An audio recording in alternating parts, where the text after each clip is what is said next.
Hey, everybody.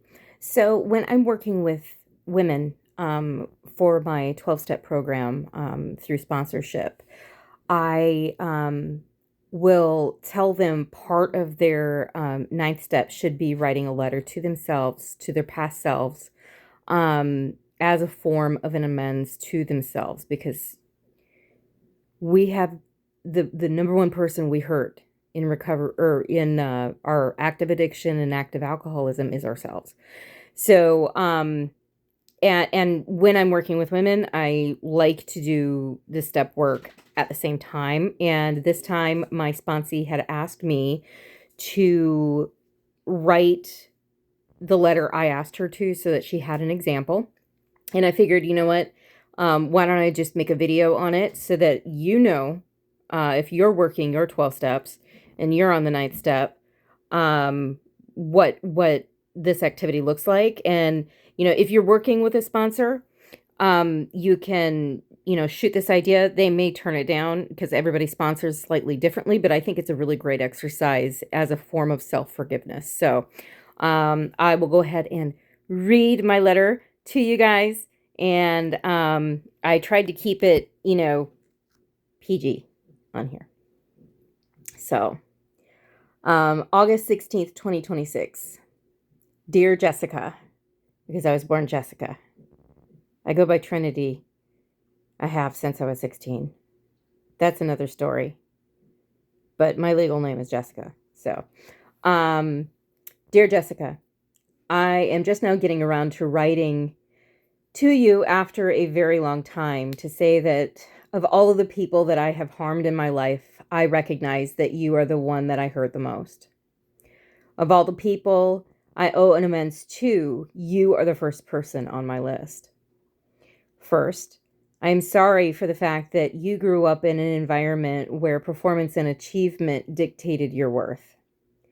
I'm sorry you were never taught that you hold so much more value than what your body can do for a man.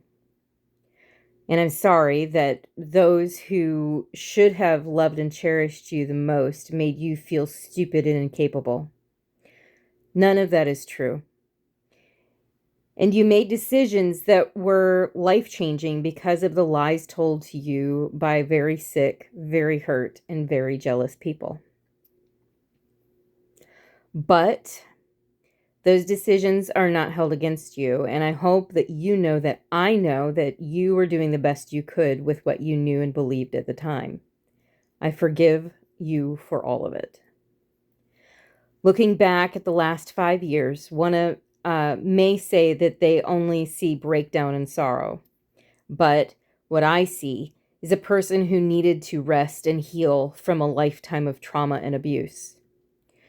I see a woman who made the decision that she would learn discernment so that she'd never fall for lies again, whether from another person or from herself.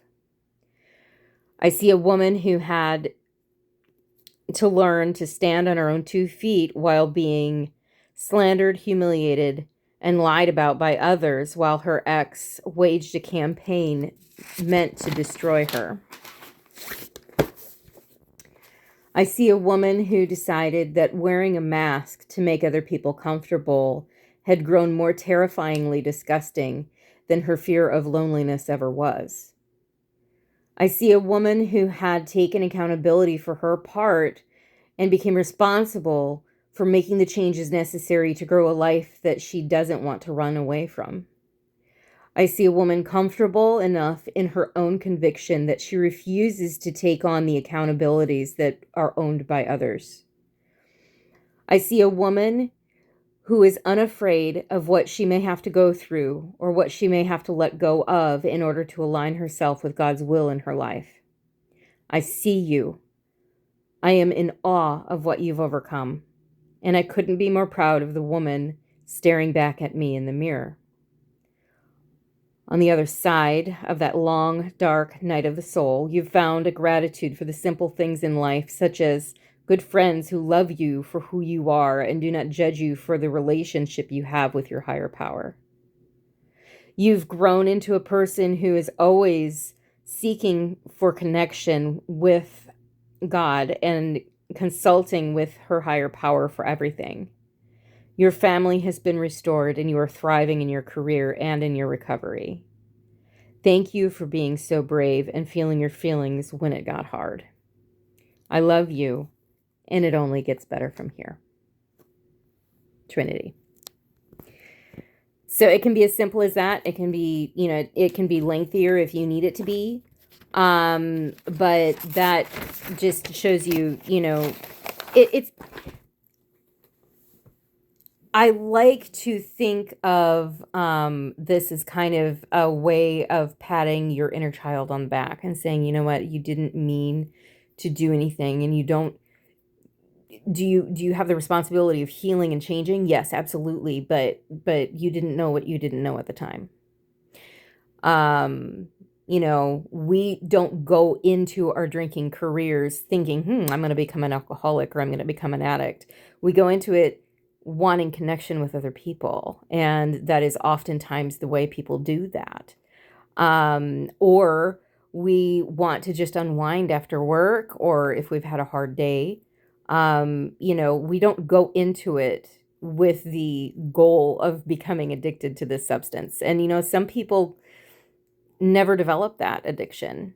And unfortunately we did. And so that's something that we need to forgive ourselves for. And then take charge and responsibility for making the changes that we need to make, even though they're hard. Because what happened to us may not have been our fault, but we are responsible for healing. If no one's told you today, know that I love you. Take care.